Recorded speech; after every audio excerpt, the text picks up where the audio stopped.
BJP এবং তৃণমূল কেউ প্রত্যক্ষভাবে কেউ পরোক্ষভাবে যেভাবে ধর্মীয় সম্প্রদায়কে টানা ব্যবহার করে আসছেন, নানা রকম পোশাক আশাক ভেক পরে সেজে নানা রকম ভাবে শব্দ অনুকরণ করে ব্যবহার করে আসছেন, পশ্চিমবঙ্গের রাজনীতি পশ্চিমবঙ্গে এত ঘৃণ্য রাজনীতি আমি কখনো দেখিনি।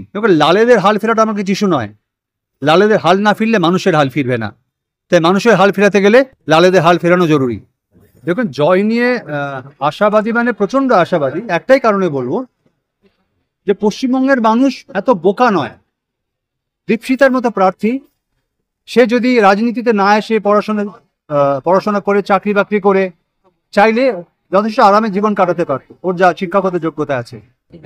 তারপরও যে মানুষটা আজকের দিনে আজকের পৃথিবীতে তার এই টাকা পয়সা লোভ ত্যাগ করে রাস্তায় নামিয়ে দাঁড়িয়ে রাজনীতি করছে, কি কারণে? কাদের সঙ্গে? বামপন্থীদের সঙ্গে, যাদের একটাও সিট নেই বিধানসভায় এবং পশ্চিমবঙ্গ থেকে লোকসভায়। তাহলে সেই মেয়েটির যে অনেস্টি, তার যে ইন্টিগ্রিটি, মানুষ তার পাশে না দাঁড়িয়ে কার পাশে দাঁড়াবে? আগামী দিনে পশ্চিমবঙ্গের লোকসভায় এই সমস্ত প্রার্থীরা পশ্চিমবঙ্গ এবং এই কেন্দ্রের নাম উজ্জ্বল করবে। এটা যখন লোকসভায় বক্তব্য রাখবে, সারা ভারতবর্ষ জানতে চাইবে কোথা থেকে এসেছে। তাই দীপশিতা দীপশিতার এই জয়টা নিজের জন্য প্রয়োজন নেই, এই জয়টা এই লোকসভা কেন্দ্রের জন্য প্রয়োজন। এবং পশ্চিমবঙ্গের যে বদনাম হয়েছে সারা ভারতবর্ষে, সেই বদনাম ঘোচাবার জন্য দীপশিতার মতো প্রার্থীদের লোকসভায় যাওয়া প্রয়োজন।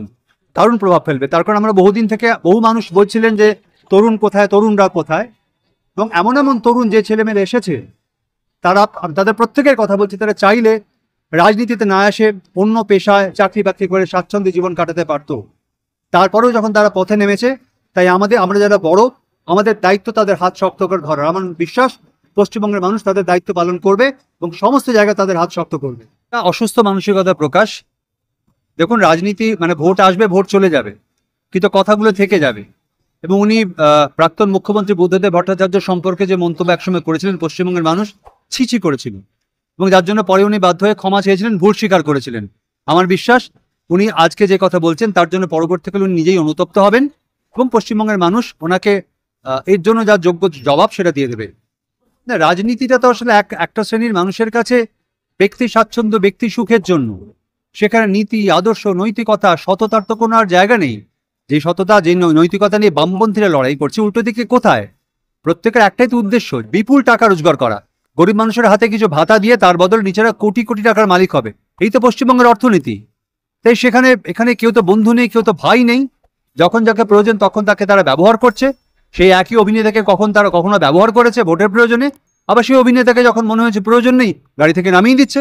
এটাই আজকে শাসক দল পশ্চিমবঙ্গের সংস্কৃতি তৈরি করেছে।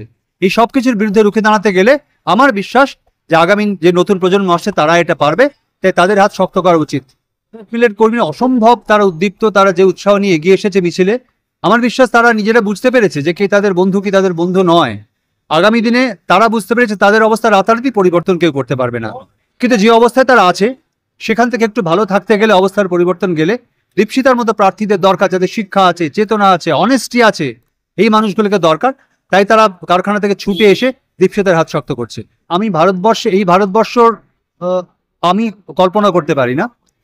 এবং রাজনৈতিক মঞ্চ থেকে যেভাবে, এটা শুধু বিজেপি নয়, বিজেপি এবং তৃণমূল কেউ প্রত্যক্ষভাবে কেউ পরোক্ষভাবে যেভাবে ধর্মীয় সম্প্রদায়কে টানা ব্যবহার করে আসছেন, নানা রকম পোশাক আশাক ভেক পরে সেজে নানা রকম ভাবে শব্দ অনুকরণ করে ব্যবহার করে আসছেন, পশ্চিমবঙ্গের রাজনীতি পশ্চিমবঙ্গে এত ঘৃণ্য রাজনীতি আমি কখনো দেখিনি।